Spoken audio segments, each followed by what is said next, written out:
Et salut tout le monde, j'espère que vous allez bien, moi ça va super, je vous souhaite vraiment de très bonnes fêtes 2017. J'espère que vous avez passé du bon temps, que vous n'êtes pas trop engueulé avec votre famille, que tout s'est très bien passé, que vous avez eu tout ce que vous vouliez avoir. J'espère aussi que cette année sera pleine de rebondissements pour vous, que vous allez pouvoir concrétiser certains projets que vous avez en cours. Je vous souhaite vraiment que du bonheur. Pour cette vidéo, je vais vous apprendre à fabriquer une aire de chasse pour vos nids de fourmis. Alors peu importe l'espèce, ce sera une aire de chasse assez basique, assez classique. Je vais vous expliquer comment la faire au moins cher possible, pourquoi je fais comme ça et pas autrement. Tout sera dans cette vidéo.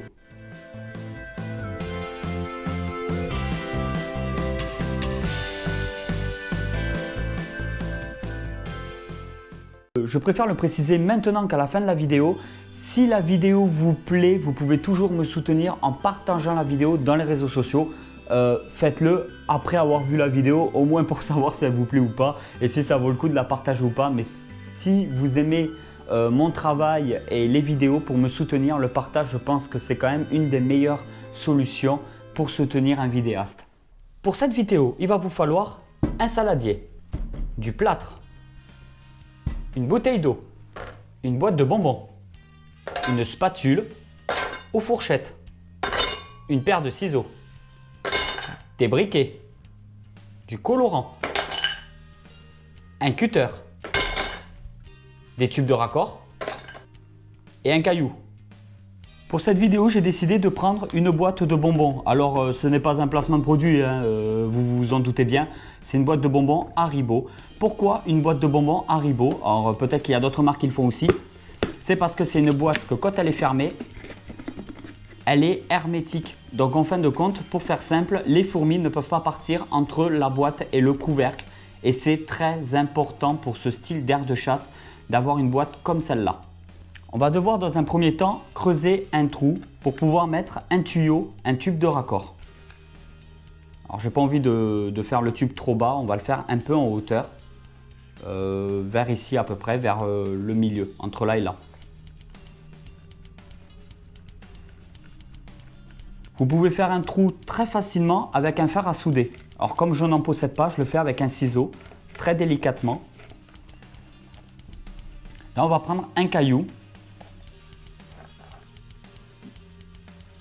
Il nous faut aussi du coton pour pouvoir boucher le tube de raccord qui se trouve ici. Voilà la première partie de l'aire de chasse.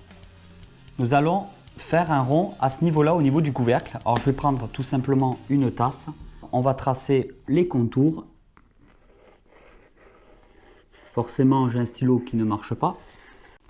Bon, on voit un petit peu le contour que ça représente. Alors attention, je préfère le préciser. Si vous êtes des enfants, prenez pas de cutter et prenez pas de briquet. Moi personnellement, je me sens pas du tout responsable. Je préviens bien dans cette vidéo. Faites pas les MacGyver, ça sert à rien. Demandez à vos parents, à papa, maman, qu'ils le fassent pour vous. Vous avez d'autres moyens aussi de chauffer une lame de cutter. L'objectif en fait est de pouvoir percer ce rond là sans que ça abîme le couvercle. Donc faire ça le plus propre possible. Alors s'il vous plaît, entre le feu et les lames coupantes, tranchantes, vraiment je vous conseille de ne pas faire n'importe quoi. Demandez à quelqu'un donc de majeur et de plus responsable, une personne qui sait ce qu'elle fait pour pouvoir faire ça. Je préfère le préciser dans ma vidéo. Pour moi, ça me semble logique, mais peut-être pas pour tout le monde.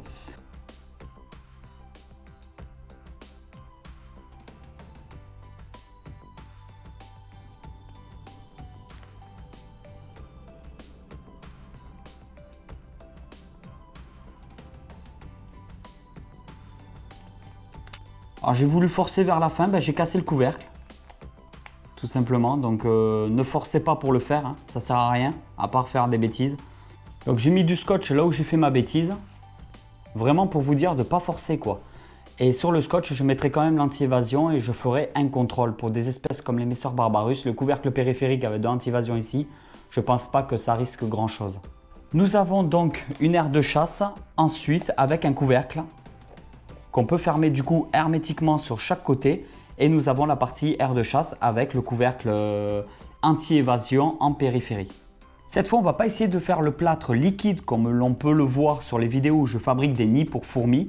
Mais sur cette vidéo, le but, l'objectif est d'avoir un plâtre quand même très épais.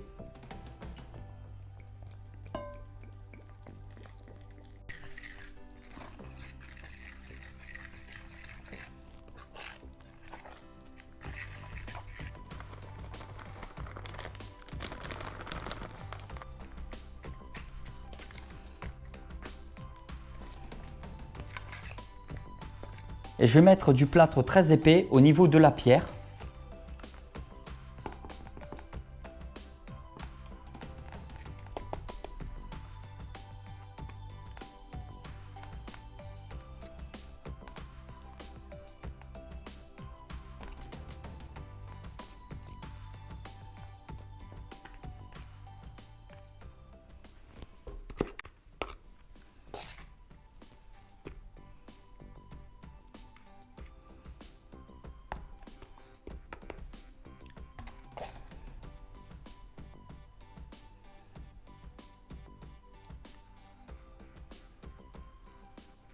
Voilà, maintenant la deuxième partie, c'est de rajouter de l'eau, rajouter du colorant pour faire comme d'habitude quand je fabrique des nids de fourmis, un plâtre beaucoup plus joli, beaucoup plus liquide aussi. N'hésitez pas à rajouter du plâtre si vous voyez qu'il vous en manquera.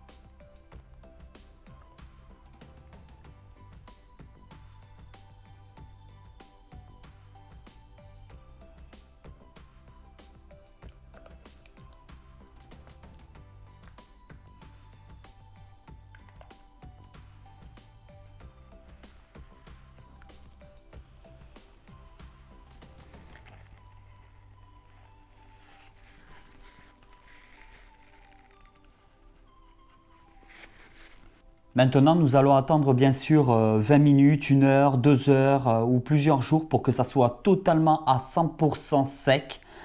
Ne vous inquiétez pas, pour Emesser Barbarus, c'est tout à fait fiable parce que Emesser Barbarus ne vont pas creuser le plâtre dans une aire de chasse. Les Emesser Barbarus, ils doivent chercher à creuser, ça sera à l'intérieur de leur nid et non à l'extérieur du nid. Donc ne vous inquiétez pas, ils ne considéreront pas que c'est une partie nid habitable. Et du coup, ils n'iront pas creuser le plâtre.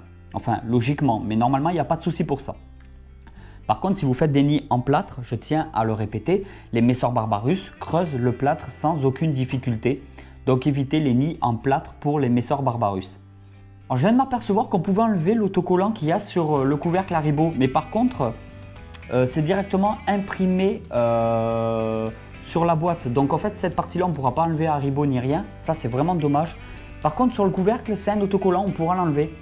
Bon, bah là, comme je vous l'ai dit, je l'avais cassé. Hein. Je mettrai quand même de l'anti-évasion, je surveillerai. Je mettrai aussi un peu d'anti-évasion tout autour ici. Donc, il n'y aura pas de souci pour les... Parce que je fais ça pour les Emesser Barbarus actuellement. Il n'y aura pas de souci. Par contre, dès que j'ai une nouvelle boîte Haribo, je prendrai un nouveau couvercle et je me le referai pour être sûr d'avoir un couvercle quand même fiable. Je vous conseille de mettre l'anti-évasion avant de refermer la boîte pour qu'il n'y ait aucune difficulté. Et après, vous pouvez fermer hermétiquement la boîte à ce niveau là. Et là nous avons une belle aire de chasse, moi je trouve, je suis quand même assez content du résultat. Juste comme je vous l'ai dit, dommage ici, mais bon, on fait pas, c'est que ceux qui font rien qui ne font pas d'erreur. On va mettre après de l'anti-évasion tout autour, je m'en servirai. Pas dans cette vidéo là, mais dans une prochaine vidéo, bien sûr, il y aura un suivi d'élevage où vous verrez directement les Emesser Barbarus se servir de leur nouvelle aire de chasse. Voilà comment faire une aire de chasse vraiment pas chère. Je pense que suivant la boîte que vous allez trouver en magasin, le plâtre, le colorant ainsi que le tube de raccord comme ça, en tout pour faire une seule aire de chasse, vous devez en avoir pour même pas 5 €. Je pense que le plus cher c'est la boîte. La boîte, je considère que je ne l'ai pas payée étant donné, enfin si je l'ai payée, mais c'était des bonbons pour les enfants. Donc après moi j'ai fait que récupérer la boîte au lieu de la jeter à la poubelle. Donc tout simplement, voilà.